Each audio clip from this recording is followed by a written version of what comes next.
اعوذ باللہ من الشیطان الرجیم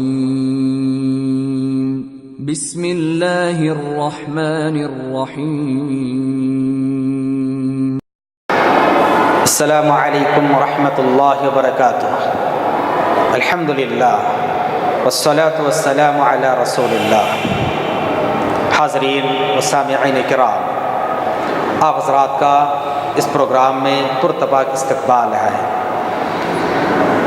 گزارش یہ ہے کہ اور اطلاعاً عرض یہ ہے کہ Khalil Ullah Islamic centre RT Nagar Bangalore میں 2 کلاسز جو بہت اہم ہیں شروع کیے جا چکے ہیں۔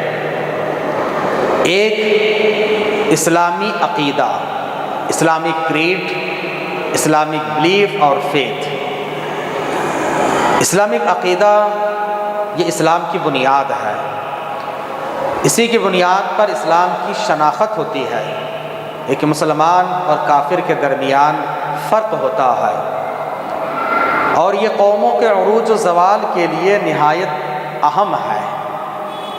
نبی کریم صلی اللہ علیہ وسلم نے ابتدا میں یہ ارشاد فرمایا، جب دعوت و تبلیغ کا آپ نے آغاز کیا، مسند احمد کی روایت ہے، کہا قولوا لا الہ الا اللہ تفلحوا، لوگو لا الہ الا اللہ کہو کامیاب ہو جاؤ گے، عرب اور عجم کے بادشاہ بن جاؤ گے۔ کامیابی کے معیار، کامیابی کی بنیاد ہے کلمہ لا الہ الا اللہ۔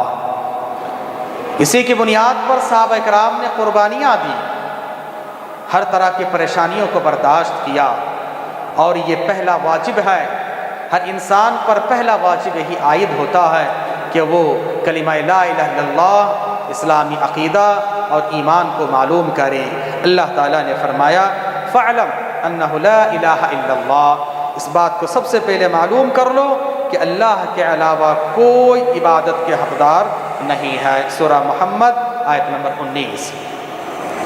قیامت کے روز انسان کے نجات کے لیے 2 چیزیں نہایت اہم ہیں، ایک ہے ایمان اور دوسرا ہے عمل صالح، اور ایمان کے بغیر عمل صالح اللہ کے پاس بالکل قابل قبول نہیں ہے۔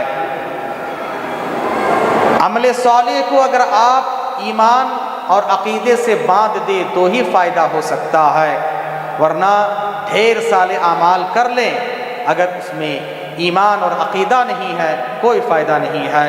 اللہ تبارک تعالیٰ نے سورہ مائدہ آیت نمبر 5 میں فرمایا وَمَن يَكْفُرْ بِالْإِيمَانِ، جو آدمی ایمان کا انکار کر دے، عقیدہ اور توحید اور ایمان کو نہ اپنائے، فَقَدْ حَبِطَ عَمَلُهُ، اس کا عمل برباد ہو جائے گا، وَهُوَ فِي الْآخِرَةِ مِنَ الْخَاسِرِينَ، اور وہ آخرت میں نقصان اٹھانے والوں میں سے ہو جائے گا۔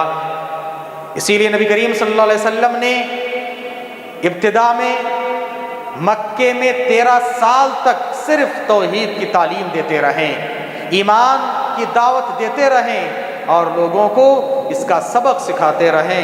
ایمان مضبوط ہونے کے بعد اعمال کا حکم، اور اسی طرح سے صحیح بخاری کی روایت ہے، آپ صلی اللہ علیہ وسلم نے اپنے داعیوں کو بھیجتے وقت بھی یہی فرمایا، صحیح بخاری اور مسلم کی روایت ہے، معاذ بن جبل کو بھیجتے وقت آپ نے فرمایا کہ جاؤ، جا کر سب سے پہلے تم کلمہ توحید کی تعلیم دینا، ایمان، پھر اس کے بعد اعمال کی باری آتی ہے۔ حضرات، دوسری کلاس درس قرآن، یعنی قرآن ورڈ ٹو ورڈ میننگ نیز تفسیر کی کلاس ہے۔ قرآن ایک مسلمان کا بنیادی ہتھیار ہے، اسی کی بنیاد پر وہ کامیاب ہو سکتا ہے۔ اللہ کا کلام ہے اور یہی اسلام کی روح ہے۔ قرآن کو سمجھنا، اس کے مطابق عمل کرنا قرآن کا حق ہے، اسی لیے ہمیں اور آپ کو قرآن کو سمجھنا ہے۔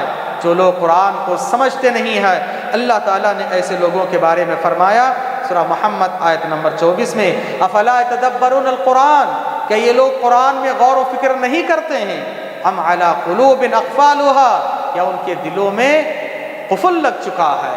قرآن کو نہ سمجھنا دلوں میں قفل لگنے کے برابر ہیں، اور جو لوگ قرآن کے حقوق کو ادا نہیں کرتے ہیں، قرآن کو سمجھتے نہیں ہیں، اس کو پڑھتے نہیں، تلاوت نہیں کرتے، دوسروں تک نہیں پہنچاتے، تو گویا کہ ایسے لوگوں کے تعلق سے نبی کریم صلی اللہ علیہ وسلم قیامت کے میدان میں اللہ کے پاس کیس دائر کریں گے، مقدمہ دائر کر دیں گے، کیس فائل کریں گے۔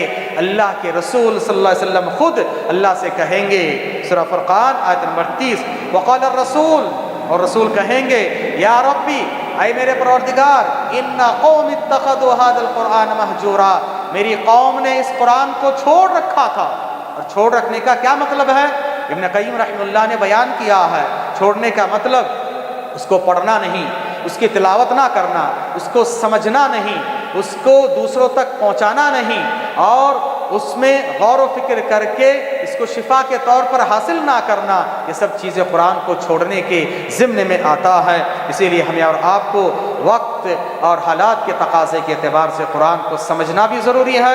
قرآن سمجھ میں آ جائے تو صحیح ایمان اور عقیدہ کیا ہے وہ بھی معلوم ہو جائے گا۔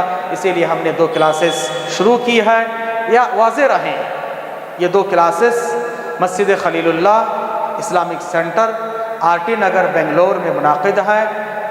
ہر جمعہ عشاء کی نماز کے بعد فوراً درس قرآن کی کلاس منعقد ہوتی ہے، اور ہر اتوار عشاء کی نماز کے بعد سوال و جواب کی نشست ہوتی ہے، آپ حضرات کے سوالات کے جوابات دیے جاتے ہیں، پھر ساتھ ہی ساتھ فوراً بعد درس ہوتی ہے۔ درس جو ہوتا ہے یہ عقیدے کا درس ہوتا ہے، توحید کا درس ہوتا ہے۔ آپ احباب سے گزارش ہے کثیر تعداد میں تشریف لائیں اور اس ذریعے موقع سے فائدہ اٹھائیں، کیونکہ یہ ضروری ہے، ورنہ کل قیامت کے میدان میں اللہ کے پاس ہمیں جواب دہ بھی ہونا پڑ سکتا ہے۔ اللہ تعالیٰ سے دعا ہے اللہ تعالیٰ ہماری قد و کاوشوں کو قبول فرمائے اور نیک کام میں بڑھ چڑھ کر حصہ لینے کی توفیق عطا فرمائے، آمین۔ السلام علیکم ورحمۃ اللہ وبرکاتہ۔